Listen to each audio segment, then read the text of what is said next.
Hello, everyone. It's a pleasure to welcome you to the V3 implementation call. Today's date is April 22nd, 2023. Before we proceed, kindly ensure that to update your name with your affiliation in the participant list if you haven't done so already. We want to let you know that these meetings are recorded and made available on the NEMSIS website and YouTube channel. Please feel free to share those with your team and review them as necessary. Your participation is highly valued. We encourage you to actively engage in the meeting. You can come off of mute or use the chat feature to communicate with us. We review all the chat messages during our post-meeting debrief. If you would like to stay up to date on events like this and receive important announcements, we encourage you to sign up for our mailing list. You can do this by clicking on the subscribe to NEMSIS Google Group button located on the website at nemsis.org. And additionally, you can connect with us on social media platforms such as Facebook, LinkedIn, and Twitter by searching for NEMSIS TAC or NEMSIS Technical Assistance Center. And with that, and without further ado, let's dive into today's agenda, starting with our stakeholder introduction from Lauri Lunde. Lauri, go ahead. Thank you, Chris. Can you guys see my screen? Yes. Perfect. We have started this tradition of introducing someone on the call, and really the purpose is to get to know each other so we're more than just a name on a screen, and build connections that we hope will lead to increased collaboration as well, and then have a little fun getting to know each other. So our stakeholder we're introducing today, when asked what do they like to do to relax or unwind, they said they enjoy playing soccer and also doing Zumba. Something interesting about them, when they were 5 years old, they suffered a third-degree burn from a car radiator explosion, covered about 40% of their body. They still have many scars from this accident. And what do they like best about their job? They said, as an EMS practitioner, I love using EMS data to tell the story of how EMS provides sustainable, life-saving interventions through validity of the data compared to key performance measures and patient outcomes. So does anyone have a guess based on that? Someone guessed tie. All right, it is our very own Miss Cassie Longhart. So we've got a picture here. It looks like she's coaching a soccer team. And then there's another picture from our annual meeting in Park City last year. So thanks for sharing those pictures, Cassie. And I will move ahead with an update on our version 3.5 transition. You can see here we have several states that have submitted resources and are hopefully getting close to preparing to make that transition in their state. Congratulations to Minnesota, who turned green last week and has been successfully submitting 3.5 records as well. And then just a reminder about financial assistance for state data managers for the annual meeting. There was an email I sent out with a link, and the deadline for that is next week, May 4th. So if you are in need of assistance and haven't yet, we encourage you to apply for that. And we would encourage as many people as possible to make it a priority to be there in person. We know that your conversations and input is very valued, and we would love to have you be part of those conversations. And also there was an email I was going to mention we sent out this morning. There's also information about some upcoming webinars. If you're interested in learning more about the Safe Streets and Roads for All grant, there's some information that went out about that this morning. And I believe that was all my announcements for today. Yes, I'm going to pass it back to Julianne for our next topic. All right, mine's pretty straightforward. Most of you received announcements in various forms that the 2022 public release research dataset has been launched and made available to the public. We want to expressly thank all of our state data managers, EMS officials, our EMS vendors, and especially all of the field clinicians that put in so much time and effort to collect the records, to pay attention to quality documentation, and then to ensure that all of that documentation, all of that great information can travel from place to place with the great support of our vendors, and then the states who make sure that their systems work and can submit the data to the National EMS repository. For 2022, we closed out with 51 million records from over 13,000 EMS agencies that represented 54 states and territories. And I love being able to say those numbers because you guys have worked so hard over the last few years to get to nearly a complete census of EMS records in our country. So as you have people ask you for research data, the research data set we provide to the public free of charge. They do have to fill out a data use agreement, and they do have to share the purpose of using the data. It does not release any geographical identifiers. We do get a lot of requests for geographical identifiers, and we turn those back to the state data managers to be able to field those questions. I'm going to put a link in the chat. So if you have people coming to you that need the national aggregated data, please send them our way. We're happy to provide that information for research, for adjusting policies, procedures, protocols. The data that you all provide is used every day for different projects, for different initiatives, to validate improvement, to better understand EMS industry and the delivery of services throughout the nation. So it is a well-used and valuable resource that you all are providing. So I just want to say thank you. It's a lot of hard work that you guys have done. Awesome. Thank you, Julianne. And I'd like to add my thanks to everybody, to yours. Those are very nice words for you. Everybody who worked so hard on this, and one of our smoothest launches ever. So like really great, big round of applause for everybody who got that out. Any questions for Julianne about the data set release? If one comes up, please feel free to put it in the chat later. With that, then, we will go ahead and move over to Jen Correa, who has actually the next two topics. So Jen, go ahead.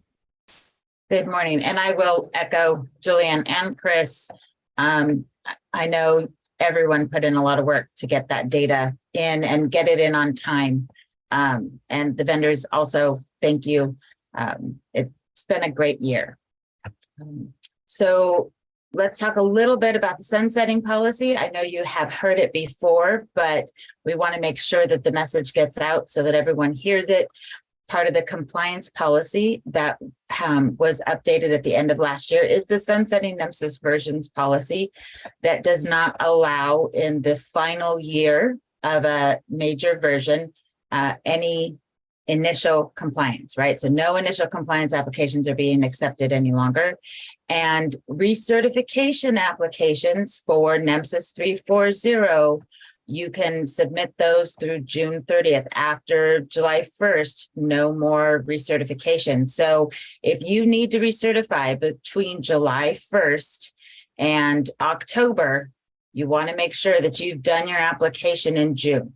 Otherwise, you will not be able to apply, and you might expire before the end of the year.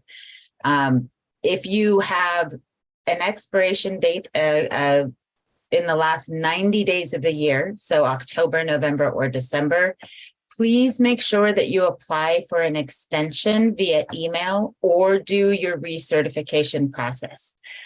Those have to be received before you expire, not after you expire, requesting that you be extended through the end of the year. If there's any questions, please don't hesitate to reach out. I want to make sure that everyone has the information. It is in the compliance policy on the NEMSIS website. You're welcome to email me as well. If there are no questions about the sunsetting policy, I will move to the next topic. Perfect. AWS migration. So I know a lot of you on here have been on these calls for a couple of years. You've heard us discussing the migration of the NEMSIS Technical Assistance Center into an AWS cloud environment. And it has been pretty seamless on your side, on the outside, this whole time.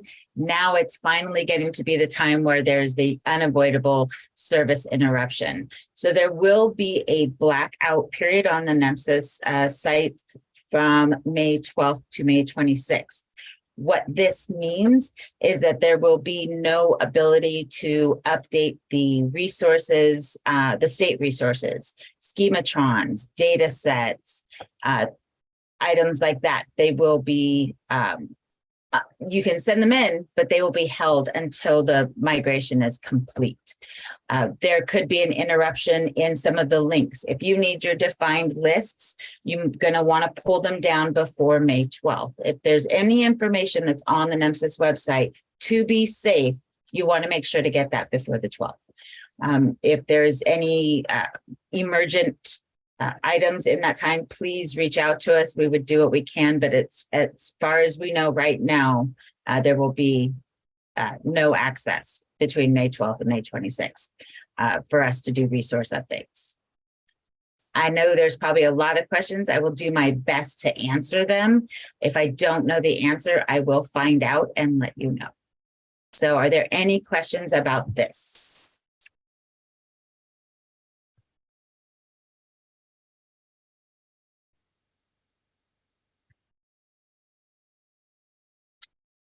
And I don't see any in the chat either. So Chris, I'm going to go ahead and turn it back to you. Thank you so much, Jen.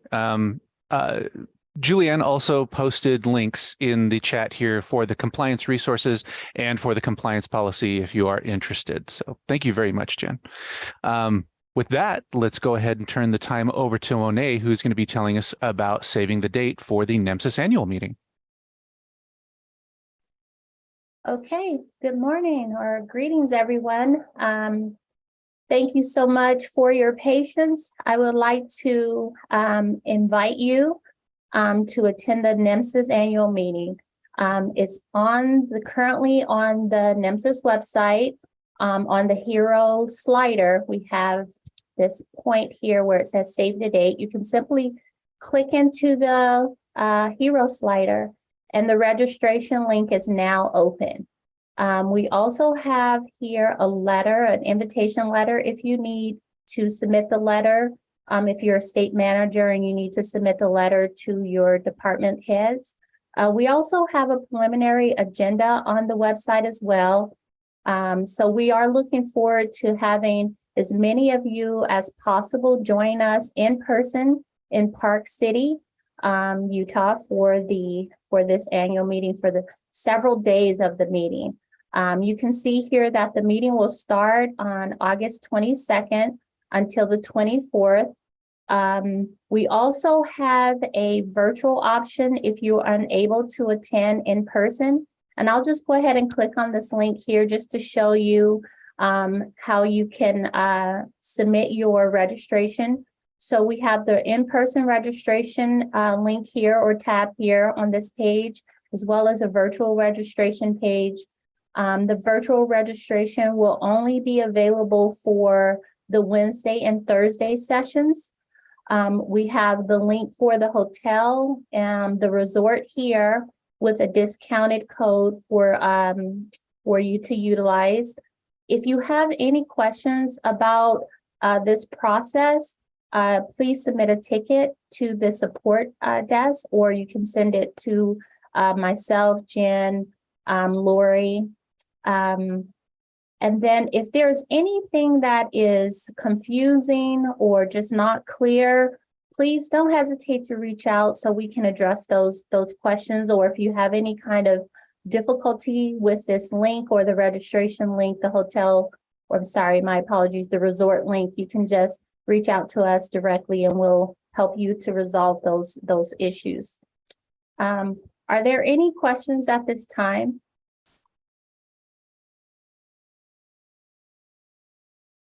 Okay, if you have questions, please send them to us, put them in the chat, and we'll get back to you as soon as we can. Thank you so much.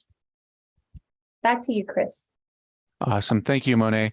So much work and coordination going on in the background to make the annual meeting the most informative and useful conference that we can put on. So thank you very much, Monet, for all the hard work and effort that you're putting into coordinating that event. So next, we are going to go back to Lauri Lunde, who is going to be telling us about the general grant application information that's on the website. Thanks, Chris. Can you guys see what I'm sharing okay here? Yes. Okay, perfect. We did want to share that we have recently posted this grant information, and I just want to walk you through where to find it from our homepage. If you go to using EMS data, the second tab here, and you come down to NEMSIS 101. And from there, you can either scroll down or you can click on the blue button here that says state-specific tools. And then at the bottom of that section, there's two new documents. Actually, we've posted the access to state EMS motor vehicle crash dashboard. That was something we talked about previously, that access is with a state data manager's position or permission, I'm sorry. Access is being given just to that one dashboard. So that is posted here, as well as an updated general grant application information. And so that is posted here as well. And we mentioned earlier that there was some recent information that went out about some webinars coming up even in the next week. If someone's interested in that, we'd encourage you to look at that. I just realized my video is not on, so sorry. Let me turn it on there. And then I was going to mention one more meeting that we have coming up that actually was a result of this call. We had some discussion, and it was requested that we come up with a kind of tips and tricks document that looks at the submission of records all the way from the field to the TAC. And we're trying to identify anywhere where there may be glitches or problems along the way, and trying to come up with solutions of ways to deal with that. And we had a great meeting this week with vendors on the call. Jen led that meeting and gathered a lot of ideas and feedback for a potential document like that we'd like to create. And we have a meeting coming up on May 8th for state data managers that I will lead, and we would love you to join us if you're free. There was an email that went out to you this week as well about that, but just wanted to mention and invite you and hope that you can come help us in collecting that feedback. Any questions on that? All right, I'll pass back to you, Chris. Awesome. Thank you very much, Lauri. And for your convenience, I accidentally posted the NEMSIS 101 link twice. Once on top of Julianne already posting it. So pick which one you want. They both go to the same site. Great. So next, I would like to pass it over to Josh Legler, who is going to give us an interoperability update. Thanks, Chris. We had a busy week last week. We attended the conference of the Healthcare Information and Management Systems Society, known as HIMSS. Clay and myself were there, as well as Lisa Winter, who is the project manager for the NEMSIS Interoperability Project. This was my first time at HIMSS, which has 35,000 attendees. And so I didn't know totally what to expect. I knew there would be lots of people with booths there, but we really kept a busy schedule last week, meeting one-on-one with people, vendors, people who have worked on EMS interoperability efforts, integrators, and so on. So had some great productive meetings all throughout the week. We really kind of spent our time in this section of HIMSS here, the interoperability showcase, and that was kind of our home base for the week. We had one EMS vendor, ImageTrend, participate in one of the interoperability showcase demonstrations. So ImageTrend was doing a demo with Epic and Baxter. The scenario was someone who had a stroke, and the ambulance responded, took him to the hospital, and so on. And so in this demo, the vendors were demonstrating the communications happening between the people in the ambulance and the people in the hospital using those two different software products. And then, of course, over to the pump device provided by Baxter. So they did a nice job on this demo. We can see Doug Butler from ImageTrend there participating in the demo. He got to give his spiel, I think, once an hour for 2 days. So that was great to see. There were lots of other interoperability showcase demos as well. This was the only one that included EMS, but others could have included EMS software vendors. So I'd like all the software vendors on the call today to be thinking about whether you could sign up to participate in one of these interoperability showcase demos at HIMSS next year, next April. For example, I watched a demo that had probably about 8 different vendors participating that represented all these different types of healthcare providers that were interoperating with each other through the Commonwealth network. For a patient who had a chronic health condition, and then, a hypothetical patient with a chronic health condition, and then she ends up in an emergency department at some point during their scenario. Well, their scenario doesn't mention how she got to the emergency department. That would be an ideal scenario to plug in an EMS vendor and demonstrate how EMS could have been part of that scenario. So I think there's lots of opportunities to get additional vendors from the EMS realm into these showcase demos. In addition to that going on, we had a great presentation from Zoll. We had Mario Sanchez and along with Greg Howard, talking about improving patient care by partnering with EMS. So great presentation from them. Also a presentation that I participated in along with Michael Paddock from ImageTrend and with Andrea Forquette, just filling people in on our interoperability efforts in EMS. So great conference last week, lots of productive meetings and outcomes from that conference. Our next EMS Interoperability Task Force call will be on Thursday, May 9th at 11 a.m. Mountain Time. Uses the same Zoom link as this call that we're using right now. And I also wanted to give you a heads up that we are starting to plan an interoperability workshop for vendors that will be on that pre-conference day of the NEMSIS annual meeting. So Tuesday, August 22nd, it'll be in the afternoon of that day.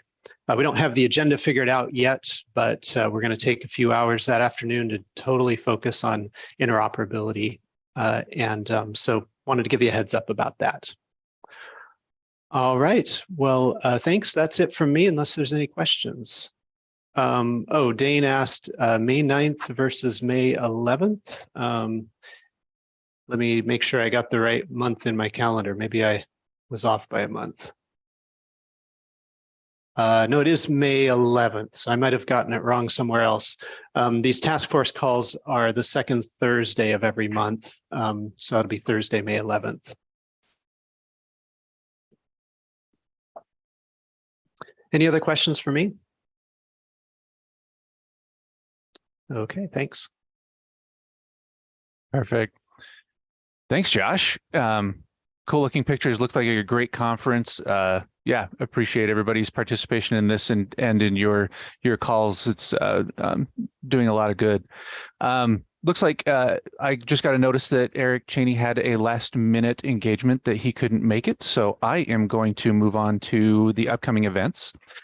We have an upcoming public training next Tuesday, May 2nd, from 12 to 1 Eastern time. And that is Hey, Chris. Oh, yes. Yes.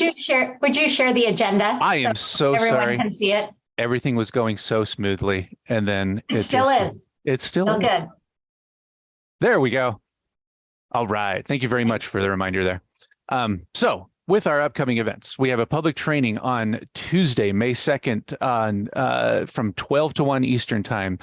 And this is going to be using EMS data for traffic safety initiatives with our own Julianne, and so excited about that one. You will be seeing a flyer and a reminder about that one coming in your email today. And With that, we are on to open forum. Is there any subjects or anything people would like to bring up for open forum today? Feel free to use the chat or come off of mute. Hey, Chris, I wonder if Jeremy from the Office of EMS is on the call, if perhaps he has any thoughts. Jeremy, are you on the call? I apologize.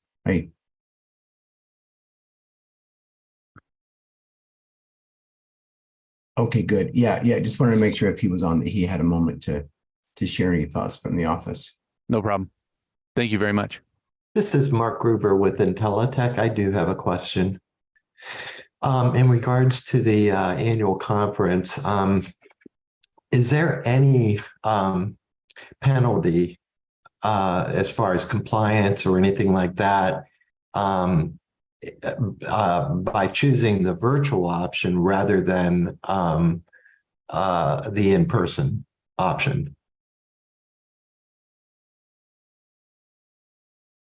Hey, Jen, I'm going to invite you to speak to that one if you're available.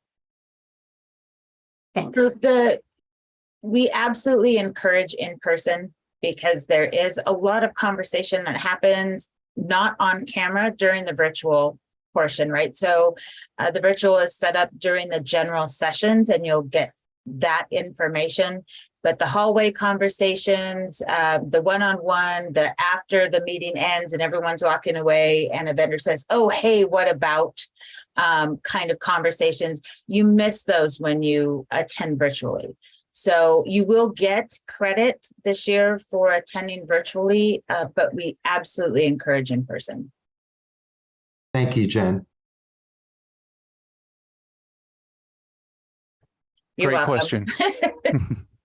Great question. Sure, a lot of people were wondering that, and so it's wonderful to ask the question. Thank you, Jen, for the answer. Any other questions for open forum? Perfect.